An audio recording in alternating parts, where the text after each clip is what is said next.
គេមកដល់មីឡាណូ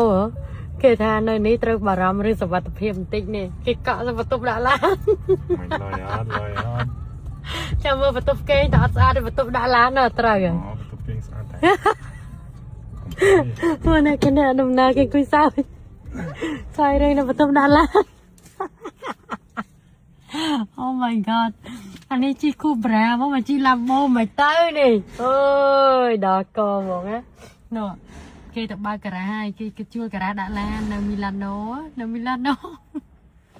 មកអ៊ីតាលីមកលេងអ៊ីតាលីមកលេងអឺរ៉ុបនេះខ្ញុំផ្លិចយកអញ្ជៀនមកដោះទៅផ្លិចយកមកដល់ពេលហើយនេះមកដល់អ៊ីតាលីចាប់ទិញអញ្ជៀនថ្មីឲ្យខ្ញុំពាក់ខ្លាចគេអត់ដឹងថាមានប្តីយយទៅណាទៅជាមួយគ្នាសោះនេះខ្ញុំឲ្យខ្លួនតែតនេអូខ្លាចគេគិតថាប្រពន្ធ single មែនអត់ដឹង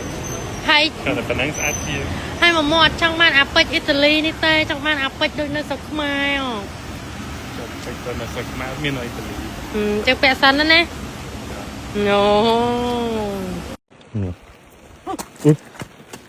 ញងត្រូវយក Hello top of Europe នេះ top of the fog and rain ឡើងភ្នំពីអ្នកបដិប្រពន្ធមកដល់មានសង្ឃឹមថាកាសធាតុល្អ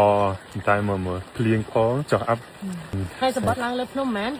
250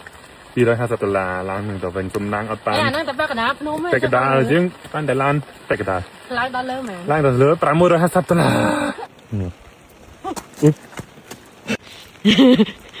តែភ្លៀង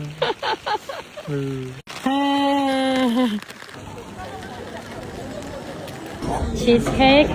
top of Europe coffee top of Europe apple cake apple pie ជីរថភ្លើងឡើងមកញ៉ាំកាហ្វេញ៉ាំនំនៅ top of Europe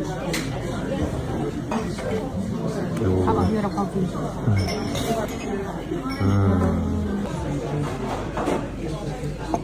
បាទបងប្អូនឥឡូវនៅលើភ្នំនៅស្វីស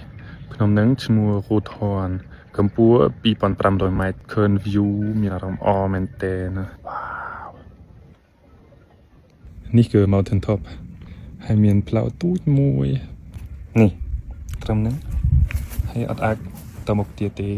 នេះហើយខាងនេះវាខ្ពស់មើលអត់សូវឃើញ